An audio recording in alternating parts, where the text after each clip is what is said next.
Hi, I'm Mariah. And I'm Jody. And we're Beargrass Thunder.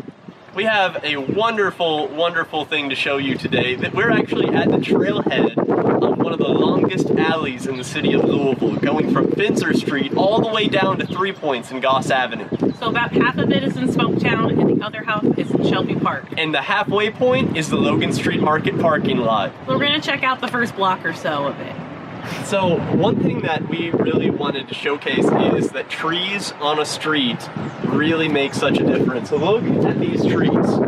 So you can see that most of the sidewalk's pretty shady here. And it looks really beautiful when you see all these trees growing with all the leaves and the berries. But then, look over here. So this is a block literally on the other side of the alley that has no trees. No trees at all. No trees. And so one of the reasons is that the street tree concept is a relatively new idea. And when this block was renovated, they were mandated to put in street trees. This, on the other hand, is an older street, didn't have anything going on, and so therefore there's no shade.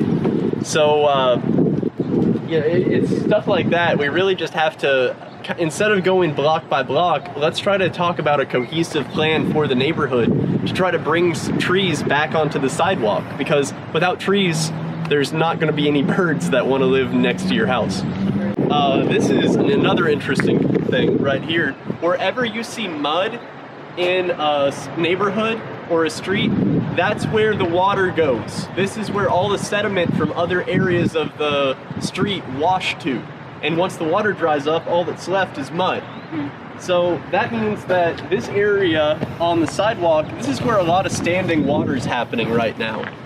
And eventually, in the summer at least, if there's standing water, there's going to be a ton of mosquitoes. And right now, you can see that it's already contributed to the cracking of the concrete here.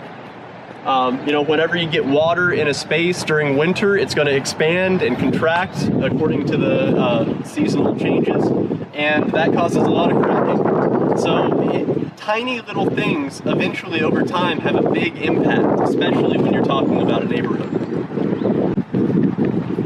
So this is the original street that's been paved over by this asphalt.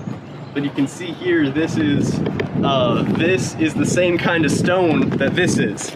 So this is actually the original curb that was built when this whole area was turned into a development instead of farmland. Right.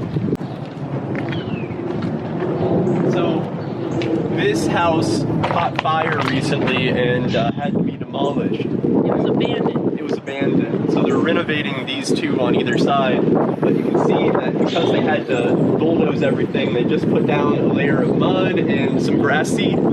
So what if we were able to turn these vacant lots into meadows or other kind of parklands for both the wildlife in the area, but also the community residents could enjoy? That's something that would be really cool. Sunflowers. Pretty violent. What's our pretty violet? A lot right there. And so violets are a native wildflower and actually a host plant to two different kind of butterfly species we have in Kentucky. And you can see that they really do pretty well when there's sunlight.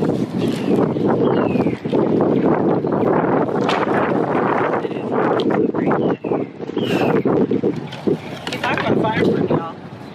Ooh, yeah. Now, Jody, tell them what this means when you see these kind of patterns on the Yeah, so this is old, probably decorative structure on some of the shotguns that you see in Louisville, and you can see that there's a diamond piece on the top there. Yeah. And what that means is, especially because Louisville's a river city, we had a lot of interstate commerce come down the Ohio River. And so if you were in the shipping trade at all and you built a house in Louisville, you wanted to try to have some kind of reflection of your job. So you got a lot of nautical themes going on when it comes to shotgun houses. It's supposed to look like a ship's wheel. It's like a ship's wheel, yeah. So this is a mulberry tree, and you can see that it is just about to put out flowers. And when these flowers get pollinated, they turn into berries. So you can see that this tree is about to put out several berries. It looks like it's a hybrid, So you can see that it's lobed.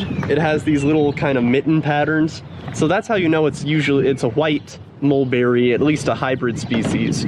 But it's impossible to tell at this point.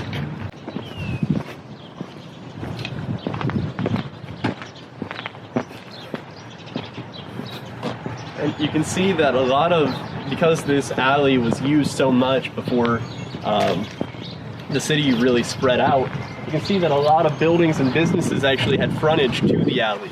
So with these walls, can you imagine if we were able to turn these into public art spaces for an entire mile?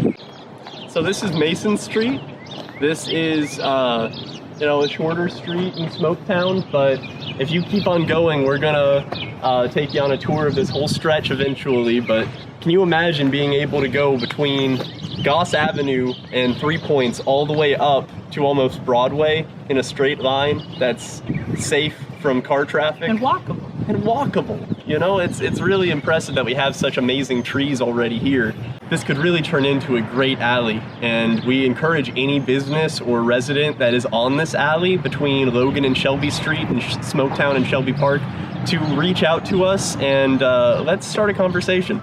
We really want to see how far we can take this concept.